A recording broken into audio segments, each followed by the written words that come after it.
En la sala de emergencias del Hospital Gregorio Marañón en Madrid.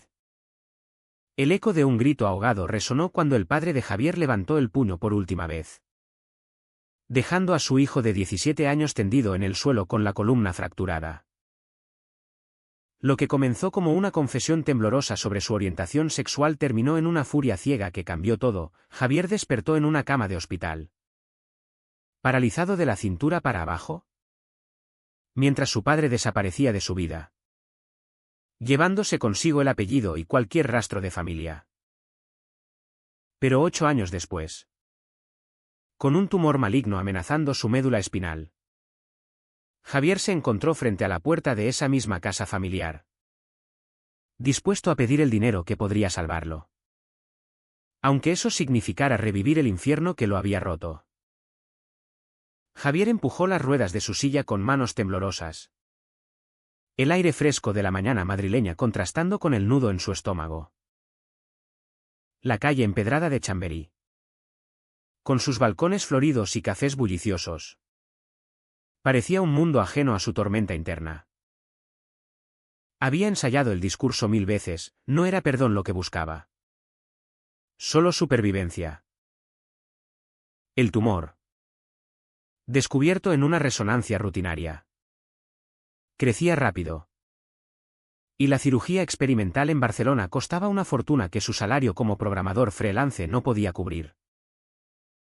Su novio, Marcos, lo había impulsado a intentarlo. No le debes nada, pero te debes a ti mismo, le dijo Marcos la noche anterior, besando su frente en su pequeño apartamento de Malasaña. Al llegar a la puerta de madera tallada, Javier dudó. La casa de su infancia, un chalet elegante heredado de generaciones, ahora le parecía una prisión. Tocó el timbre, y el sonido reverberó como un eco de su pasado. Su madre abrió, los ojos enrojecidos por el tiempo y el arrepentimiento. ¿Javi? Dios mío, murmuró, abrazándolo torpemente sobre la silla. Lo invitó a pasar. Pero su padre, don Eduardo, no apareció de inmediato. Estaba en el estudio, fingiendo trabajar en sus finanzas como siempre. Javier entró en la sala, donde fotos familiares lo miraban acusadoras, el de niño, sonriente, antes de que el secreto lo consumiera. Eduardo finalmente bajó las escaleras, su figura imponente ahora encorvada por los años. 70 años. Cabello gris plateado. Traje impecable. Sus ojos se clavaron en Javier como dagas. ¿Qué quieres?, espetó, sin preámbulos. Javier tragó saliva, su voz firme a pesar del temor. Necesito dinero. Tengo un tumor en la espina dorsal. La operación cuesta 200.000 euros. Eduardo rió amargamente. Después de todo, ¿vienes a pedirme limosna? Tú elegiste esto. Javier sintió la ira subir. Elegí ser yo mismo. Tú elegiste la violencia. La conversación escaló rápidamente. Ecos de aquella noche fatídica regresando, Eduardo defendiendo su educación estricta, culpando a la sociedad liberal por corromper a su hijo. Mientras tanto, en otro rincón de la ciudad, Marcos paseaba nervioso por el Parque del Retiro. 28 años. Profesor de historia en un instituto. Había conocido a Javier en una app de citas 3 años atrás. Al principio, fue casual, pero pronto se convirtió en algo profundo. Marcos admiraba la resiliencia de Javier, cómo había reconstruido su vida pese a la discapacidad. Pero ahora, esta decisión de confrontar a su padre lo aterrorizaba. ¿Y si Eduardo lo manipulaba? ¿Y si Javier cedía a la presión familiar? Marcos recordaba las noches en que Javier lloraba en silencio, cuestionando si valía la pena luchar contra un mundo que lo rechazaba. De vuelta en la casa. La madre de Javier, doña Isabel, intervino. Eduardo. Por favor. Es nuestro hijo. Pero Eduardo la silenció con una mirada. Reveló entonces su propia carga: la familia estaba en quiebra. El negocio de importaciones había colapsado con la pandemia. Y el chalet estaba hipotecado. No hay dinero. Javier. Y aunque lo hubiera, ¿por qué darte a ti? Traicionaste todo lo que representamos. Javier sintió un golpe en el pecho. Traición. La palabra que su padre usaba para su sexualidad. Recordó el día en que le confesó. Inspirado por un amigo del colegio que había salido del armario sin consecuencias. Pero en su hogar católico conservador. Fue un pecado imperdonable. La discusión se prolongó horas. Eduardo sacó viejos argumentos: la Biblia, la tradición española, el que dirán en el club de golf. Javier contraatacó con hechos: estudios sobre la orientación innata, testimonios de otros gays en España post-Franco. Pero era inútil, Eduardo estaba atrincherado en su orgullo. Finalmente, Javier se marchó, las ruedas chirriando en el pavimento. En el metro adaptado, reflexionó sobre el precio de su independencia. Había perdido una familia, pero ganado autenticidad. Sin embargo, el tumor no esperaba. Esa noche, con Marcos, decidió buscar alternativas: crowdfunding, préstamos. Pero en su interior, una semilla de duda germinaba. ¿Valía la pena reconciliarse por supervivencia? Al día siguiente, una llamada inesperada de su madre cambió todo. Tu padre quiere verte de nuevo. Dice que hay algo que no te contó. Javier accedió. Pero con Marcos a su lado esta vez. En la casa, Eduardo los recibió con frialdad, mirando a Marcos como a un intruso.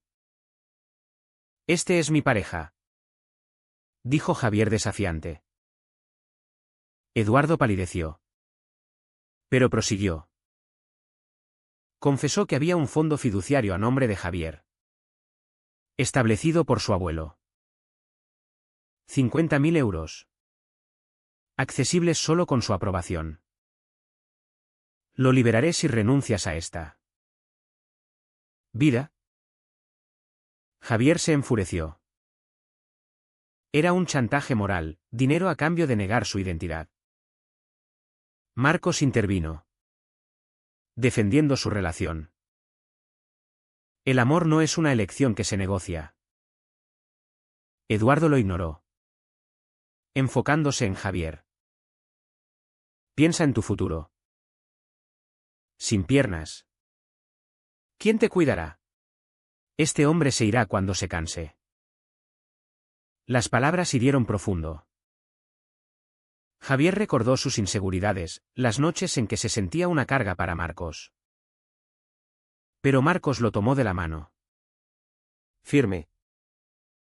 No me iré. Y tú no cederás. La tensión era palpable. Un triángulo de voluntades chocando. Javier rechazó la oferta. Prefiero morir siendo yo que vivir mintiendo. Salió de allí. Pero el daño estaba hecho. En el camino de vuelta, Marcos notó su silencio. ¿Estás bien? Javier negó. Lágrimas rodando. Había elegido dignidad. Pero el tumor crecía. Esa noche, en la cama, Marcos lo abrazó, prometiendo encontrar una solución. Sin embargo, Javier se preguntaba si su decisión era egoísta. Si ponía en riesgo no solo su vida, sino su relación. Los días siguientes fueron un torbellino de consultas médicas y búsquedas desesperadas. Javier visitó al oncólogo en el Hospital Clínic de Barcelona, donde el especialista confirmó lo peor, sin cirugía en 3 meses. El tumor comprometería funciones vitales. El costo, 200.000 euros. No cubierto por la Seguridad Social por ser experimental. Marcos, a su lado, tomaba notas furiosamente. Pero Javier se sentía abrumado. ¿Y si acepto el trato de mi padre?, murmuró en el tren de vuelta a Madrid. Marcos lo miró horrorizado. Eso sería traicionarte a ti mismo. Encontraremos otra forma. De regreso, Javier inició una campaña de crowdfunding en GoFundMe, compartiendo su historia en redes sociales. Paralizado por mi padre por ser gay. Ahora lucho por mi vida. El post se viralizó en comunidades LGBT de España. Desde Orgullo Madrid hasta asociaciones en Andalucía. Donaciones llegaron. Pero lentas, 10.000 euros en una semana. Amigos del pasado reaparecieron. Como Pablo. Su primer crush del instituto. Ahora casado y con hijos. Ofreciendo apoyo moral. Pero también trolls, comentarios homofóbicos recordándole el pecado de su orientación. Mientras tanto, Eduardo lidiaba con su propio conflicto. En su estudio, rodeado de libros de derecho y fotos de una familia rota, recordaba la noche del incidente. No había sido intencional, un empujón en la ira que resultó en fractura. Pero el remordimiento lo carcomía. Isabel lo presionaba, dale el dinero sin condiciones. Eduardo dudaba. Atrapado entre su fe católica y el amor paterno. Asistió a una misa en la Almudena, buscando guía. Pero solo encontró silencio. Finalmente, contactó a un viejo amigo. Un sacerdote progresista. Quien le dijo, el amor de Dios no discrimina. Tu hijo es creación suya. Javier, por su parte, enfrentaba presiones sociales. En el trabajo, sus colegas lo miraban con lástima, susurrando sobre su drama familiar. Un conservador, le sugirió reconciliarse con Dios. Javier explotó, mi Dios no me odia por amar. La incidente lo dejó exhausto, cuestionando si valía la pena exponerse. Marcos lo consolaba. Pero su relación se tensaba. Marcos cancelaba clases para acompañarlo, sacrificando su carrera. No quiero ser tu carga, dijo Javier una noche. Marcos replicó, eres mi elección. Una sorpresa llegó cuando la hermana de Javier, Elena, regresó de Sevilla. 25 años. Abogada. Había cortado lazos con Eduardo tras el incidente. Hermano, vine a ayudarte. Reveló que había demandado a Eduardo por negligencia años atrás, ganando una compensación secreta de 30.000 euros. Úsala. Javier aceptó. Pero era insuficiente. Elena confrontó a Eduardo, papá. ¿Vas a dejarlo morir? Eduardo, conmovido por su hija, cedió parcialmente, liberó el fondo fiduciario sin condiciones. 50.000 euros transferidos. Javier celebró con Marcos en un bar de Chueca, el barrio gay de Madrid. Brindaron por la victoria parcial, besándose públicamente pese a miradas curiosas. Pero la alegría duró poco. El tumor causó dolores intensos, obligando a Javier a hospitalizarse. En la cama, reflexionó sobre sus decisiones. Rechazar el chantaje había fortalecido su autoestima. Pero el precio era alto. Marcos permanecía a su lado, durmiendo en una silla incómoda. «Te amo», susurró Javier. Marcos sonrió, «y yo a ti. Pase lo que pase». Eduardo, impulsado por Elena, visitó el hospital. Al ver a Javier postrado, rompió en llanto. «Hijo. Lo siento».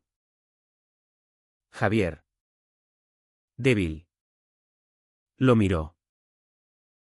Demasiado tarde para disculpas. ¿Por qué ahora? Eduardo confesó, temía el juicio social. En mi generación, ser gay era tabú. Pero verte así me rompe. Javier sintió un atisbo de piedad. Pero no perdón. El daño está hecho. Solo quiero vivir. La visita escaló cuando Marcos entró.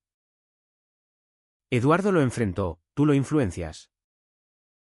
Marcos respondió calmado, «Lo apoyo». «Algo que usted no hizo». La tensión culminó en Eduardo ofreciendo más dinero, vendería el chalet para cubrir el resto. Pero con una condición implícita, reconciliación. Javier dudó. ¿Aceptar significaba validar el pasado? ¿Rechazar?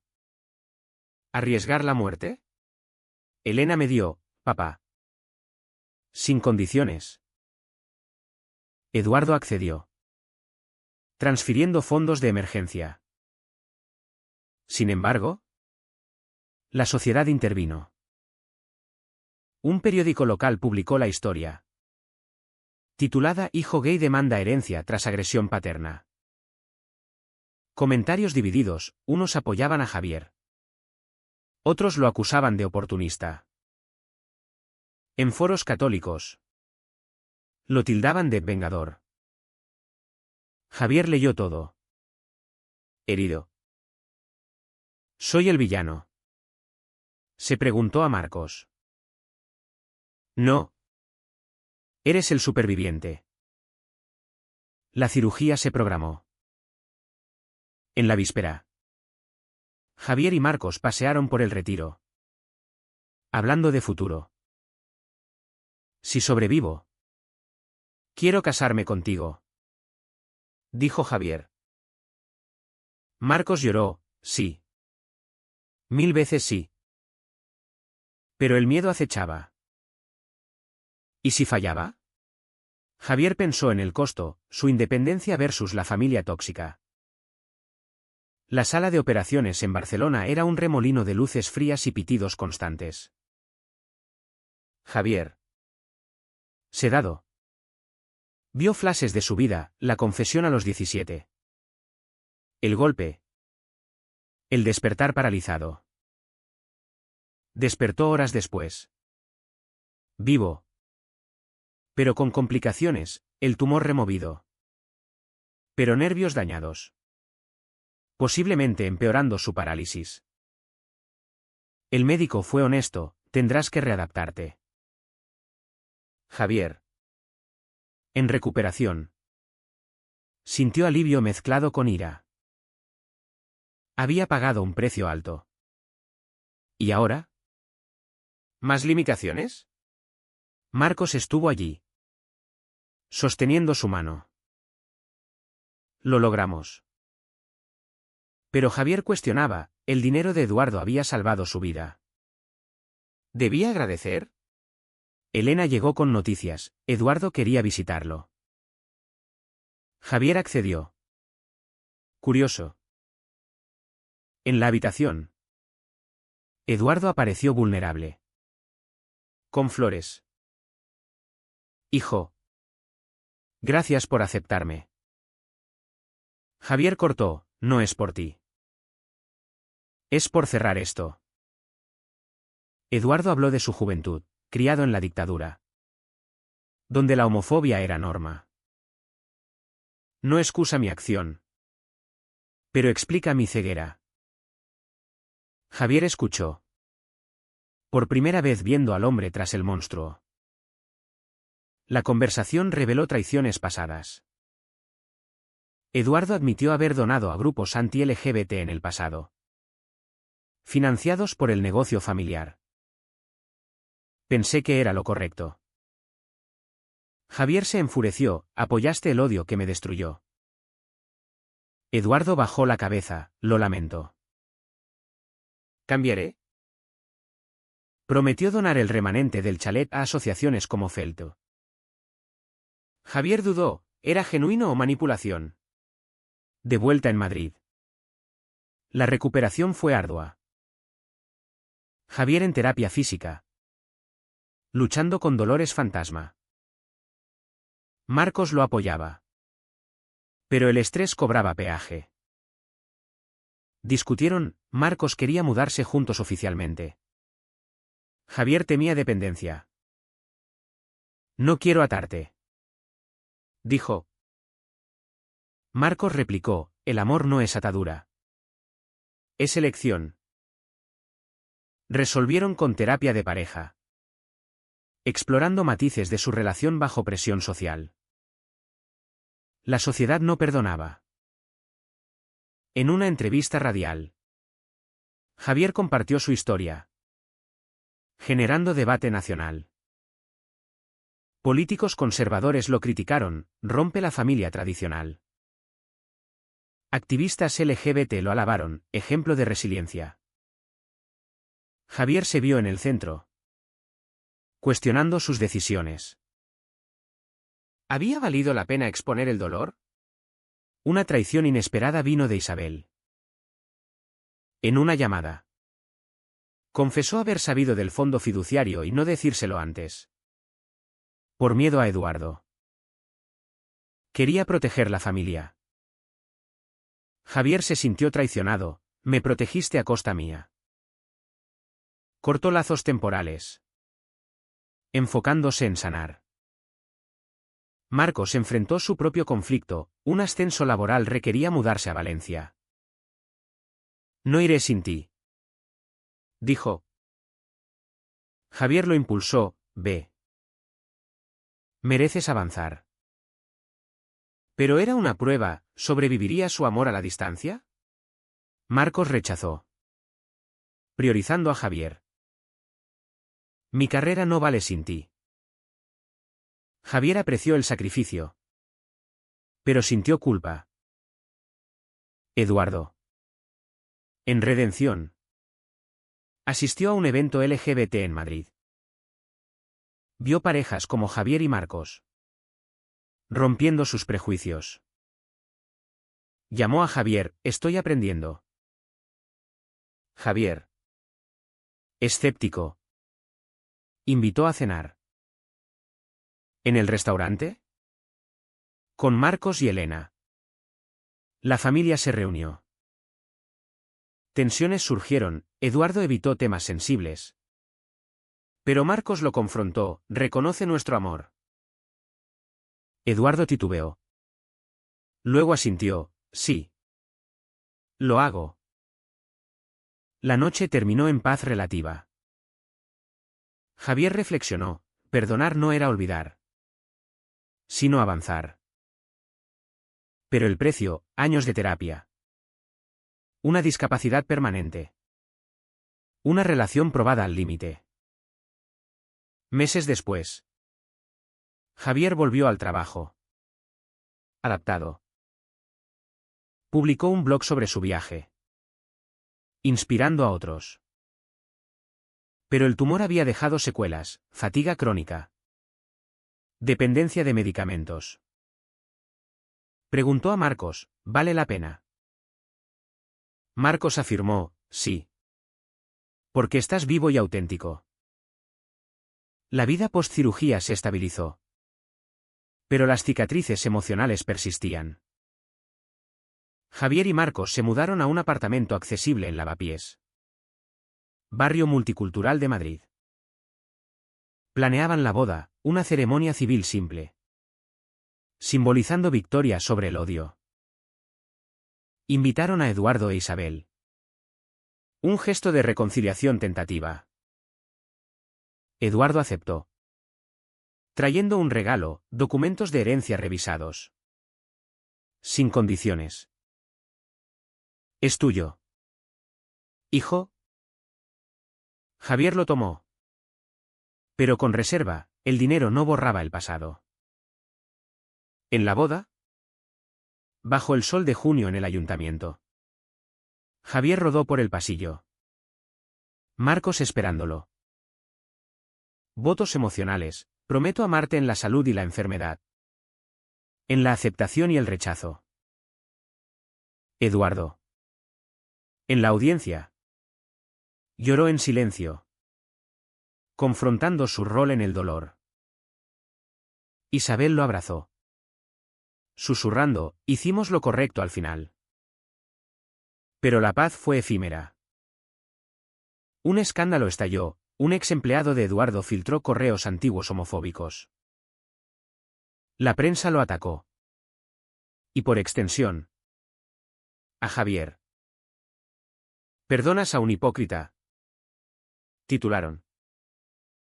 Javier defendió públicamente, el cambio es posible. Pero el perdón es personal. Internamente, dudaba, ¿había sido ingenuo? Marcos apoyó. Pero su relación enfrentó pruebas. La discapacidad de Javier empeoró temporalmente por estrés, llevando a frustraciones íntimas. Discutieron sobre hijos, Marcos quería adoptar. Javier temía no ser suficiente padre. Nuestros hijos nos amarán por quienes somos, dijo Marcos. Resolvieron con counseling, fortaleciendo su vínculo. Eduardo. Bajo fuego público. Se retiró del negocio, dedicándose a voluntariado en centros LGBT. Visitaba a Javier regularmente, compartiendo anécdotas de su juventud. Javier vio capas, un hombre moldeado por sociedad represiva. Ahora despertando. Pero el daño, Javier lidiaba con PTSD. Pesadillas de aquella noche. Elena se convirtió en aliada clave, abogando por leyes contra crímenes de odio intrafamiliares. Javier testificó en el Congreso. Su voz resonando, mi historia no es única. Protejamos a los vulnerables. El testimonio generó cambio, reformas propuestas en el Código Penal. Años pasaron. Javier. Ahora 30. Escribió un libro, Paralizado por el amor. Éxito moderado. Pero impacto profundo en lectores. Marcos. Ascendido. Equilibraba carrera y hogar. Su amor, probado por fuego, era inquebrantable. En una cena familiar, Eduardo pidió perdón formal. Te fallé como padre. Javier respondió, sí. ¿Lo hiciste? Pero elijo no odiarte.